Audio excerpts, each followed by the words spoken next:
क्या आप hair transplant करवाने का सोच रहे हैं? क्या आप हेयर ट्रांसप्लांट के कॉस्ट को लेकर परेशान हैं? क्या आप जानना चाहते हैं कि हेयर ट्रांसप्लांट का कॉस्ट क्या है और वो कैसे तय होता है? तो आज के इस वीडियो में हम हेयर ट्रांसप्लांट के कॉस्ट के बारे में चर्चा करेंगे।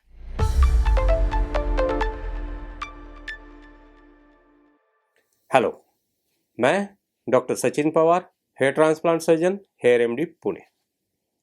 दोस्तों, hair transplant time, money and effort का एक बड़ा इन्वेस्टमेंट है और इसलिए हेयर ट्रांसप्लांट करवाने से पहले कई सारे लोग कतराते हैं या थोड़े हेजिटेंट होते हैं और तो और कई सारे पेशेंट हमसे हेयर ट्रांसप्लांट का कॉस्ट पूछते हैं। देखिए, इस सवाल का वन वर्ड आंसर नहीं है। इसके पहले कि हम हेयर ट्रांसप्लांट के कॉस्ट के बारे में जानेंगे, पहले ये समझते हैं कि हेयर ट्रांसप्लांट का कॉस्ट कौन कौन से फैक्टर पर आधारित है। पहला फैक्टर है हेयर ट्रांसप्लांट सर्जन की डिग्री और उसका एक्सपीरियंस। देखिए, हेयर ट्रांसप्लांट सर्जरी सिर्फ एक सर्जन या डर्मेटोलॉजिस्ट ने करनी है, ना कि किसी भी टेक्नीशियन ने। इसलिए जिन क्लिनिक में टेक्नीशियन सर्जरी करते हैं, ना कि सर्जन, वहाँ पर सर्जरी का कॉस्ट कम होता है। लेकिन जितना ज़्यादा सर्जन का एक्सपीरियंस, जितना ज़्यादा उसके डिग्रीज, उतना ज़्यादा आपका हेयर ट्रांसप्लांट कॉस्ट हो सकता है। एक एक्सपीरियंस सर्जन आपको हेयर ट्रांसप्लांट के बेस्ट रिजल्ट दे पाएंगे। एक एक्सपीरियंस सर्जन ही आपको आपके चेहरे के हिसाब से, आपके एज के हिसाब से एक नेचुरल लुकिंग हेयर लाइन और विजिबल डेंसिटी दे सकते हैं। अगर आपके रेसिपिएंट एरिया में कुछ बाल है और आप हेयर ट्रांसप्लांट करवाना चाहते हैं, तो एक्सपीरियंस डॉक्टर ही आपके एग्जिस्टिंग बालों को बिना डैमेज किए ग्राफ्ट्स को प्लांट कर सकते हैं। अगर आपके सर्जन एक्सपीरियंस्ड है, तो वे ये जानते हैं कि ग्राफ्ट का डिस्ट्रीब्यूशन कैसे हो, ग्राफ्ट का एंगल और डायरेक्शन क्या हो, ताकि उससे आपको नेचुरल लुक मिले। उनके पास इतना इसका सारा साइंटिफिक नॉलेज होता है जो टेक्नीशियन के पास बिल्कुल नहीं होता।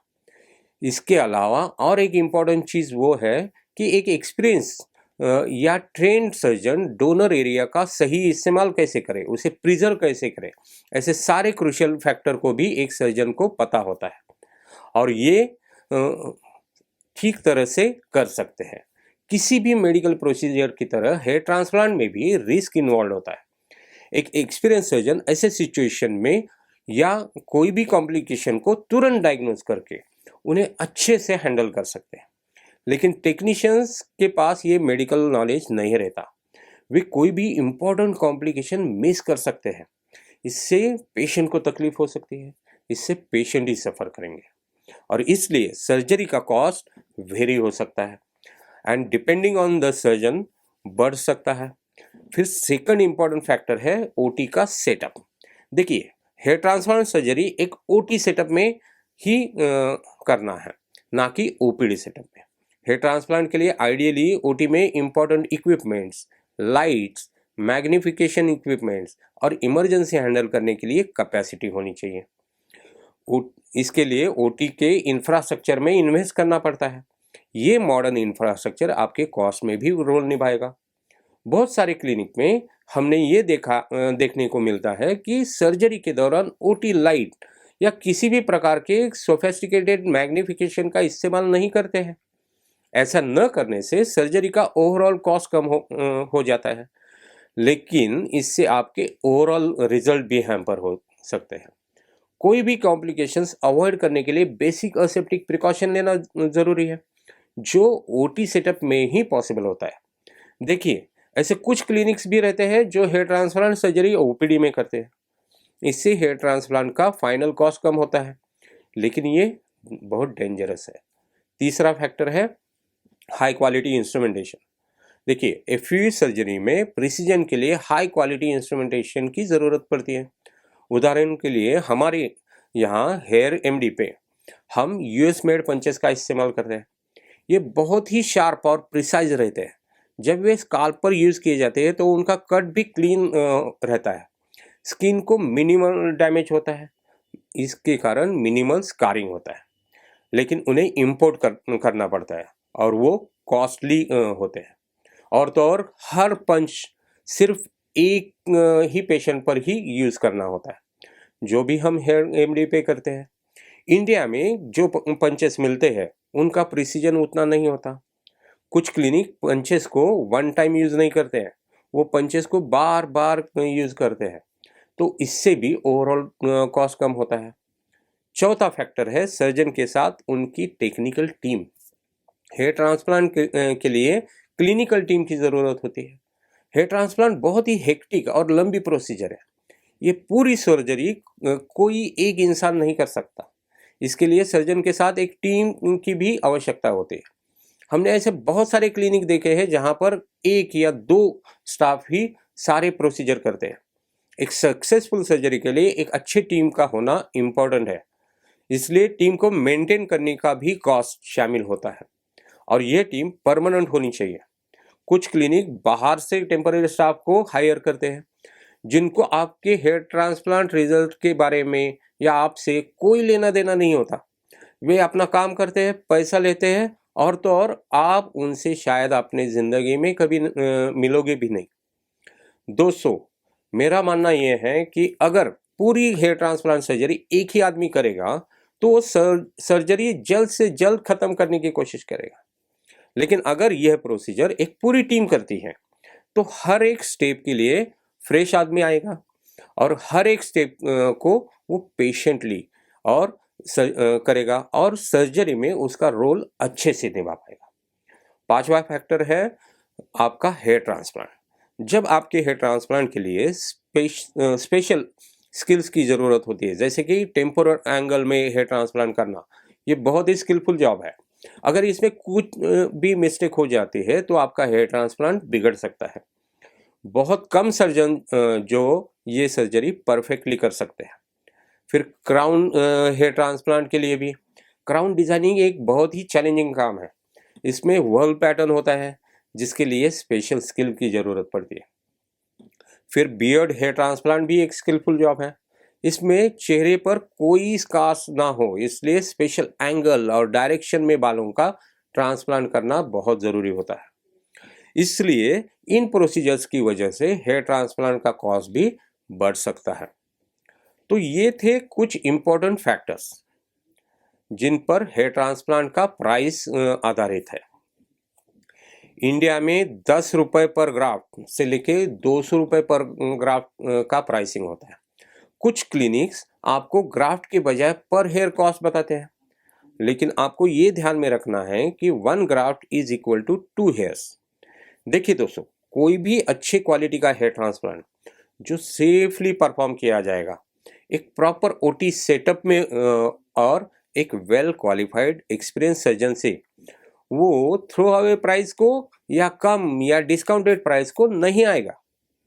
आपको भी एक अच्छे हेयर ट्रांसप्लांट में इन्वेस्ट करना पड़ेगा, क्योंकि at the end of day hair transplant में साइंस और आर्ट इन्वॉल्व होता है। ये सर्जरी के लिए एफर्ट, स्किल, एक्सपर्टीज, एक्सपीरियंस और हार्डवर्क लगता है।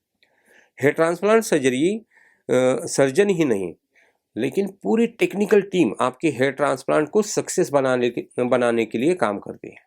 इसलिए आपको ये सारे फैक्टर ध्यान में रख के हेयर ट्रांसप्लांट का कॉस्ट समझना है और उसमें इन्वेस्ट करना है।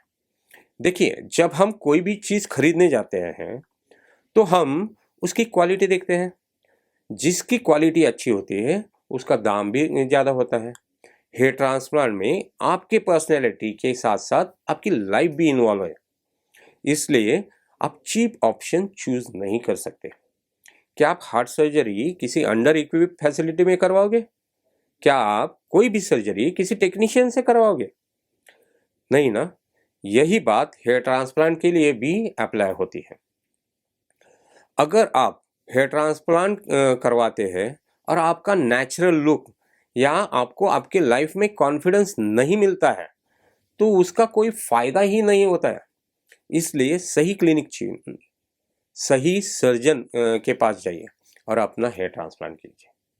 हम टीवी, सोशल मीडिया या पेपर में बहुत सारे एडवर्टाइजमेंट देखते हैं जो हेयर ट्रांसप्लांट पे डिस्काउंटेड प्राइस देते हैं। ऐसे क्लिनिक आपका अपना कॉस्ट कैसे कम करते हैं? वो सर्जन को टेक्नीशियन से रिप्लेस करते हैं, असिस्टेंट की संख्या कम करते हैं।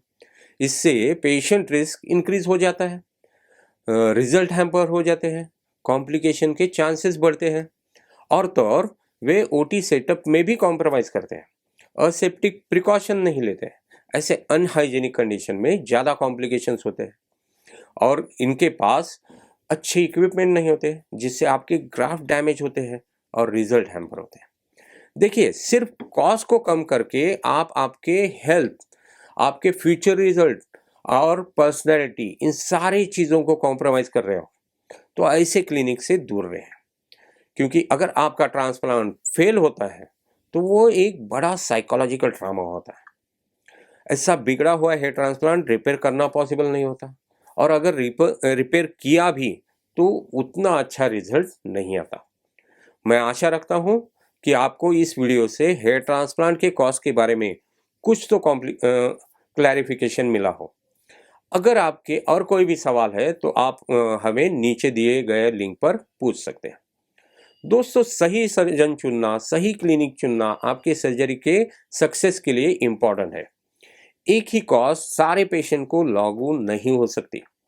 हर एक पेशेंट की रिक्वायरमेंट अलग होती है, हर एक पेशेंट का ग्राफ्ट की संख्या अलग होती है, डोनर एरिया भी अलग होता है, और कुछ पेशेंट को स्पेशलाइज एरिया में ट्रांसप्लांट जैसे कि टेम्पोरल ट्रायंगल, क्राउन, बियर्ड में ग्राफ्टिंग करना पड़ सकता है। तो हर एक पेशेंट का कॉस्ट अलग अलग होता है। इसलिए आपको सही सर्जन चुनने के लिए रिसर्च करना है, सर्जन से मिलकर उनसे आपके सारे सवाल पूछना है, क्लिनिक की अच्छी जांच करना है। ये सब इम्पोर्टेंट है। मैं ये नहीं कह रहा कि आप हेयर ट्रांसप्लांट ज़्यादा या बहुत ज़्यादा कॉस्ट में कीजिए। कॉस्ट रीजनेबल होनी चाहिए, जस्टिफाइबल होनी चाहिए। हेयर ट्रांसप्लांट करने से पहले सोच समझ के क्लिनिक चुनिए। वो क्लिनिक आपके एक्सपेक्टेशन को पूरे कर सकता है या नहीं, ये देखिए। High standard of hygiene, scientific knowledge और क्लिनिक का इंफ्रास्ट्रक्चर देखिए। अगर आप इन चीज़ों से सेटिस्फाइड है तो ही हेयर ट्रांसप्लांट का प्राइस देखें, और फिर अपना बजट देखें। अगर हेयर ट्रांसप्लांट का कॉस्ट आपके बजट में है तो ज़रूर हेयर ट्रांसप्लांट कीजिए। अगर ये कॉस्ट आपके बजट के बाहर है तो कुछ दिनों का वेट कीजिए, फाइनेंस मैनेज कीजिए और फिर हेयर ट्रांसप्लांट कीजिए। लेकिन सिर्फ कम कीमत देख के हेयर ट्रांसप्लांट मत कीजिए। हमने ऐसे बहुत सारे पेशेंट्स देखे हैं जिन्होंने कम प्राइस या रादर चीप प्राइस में हेयर ट्रांसप्लांट करवाया, और वे अभी रिग्रेट कर रहे हैं। वे ऐसा भी सोचते हैं कि उनके लुक्स हेयर ट्रांसप्लांट के पहले बेटर थे। तो हमेशा सोच समझकर, सब इन्फॉर्मेशन जानकर, अपने खुद के बजट को ध्यान में रखकर अपने लिए बेस्ट डिसीजन लिए, जिससे आपको खुशी मिले, जिससे आप कॉन्फिडेंट फील करें, ना कि रिग्रेट। आई होप कि आपकी सर्जरी सफल हो, आपको सही सर्जन मिले और आप खुश रहें। All the best. धन्यवाद।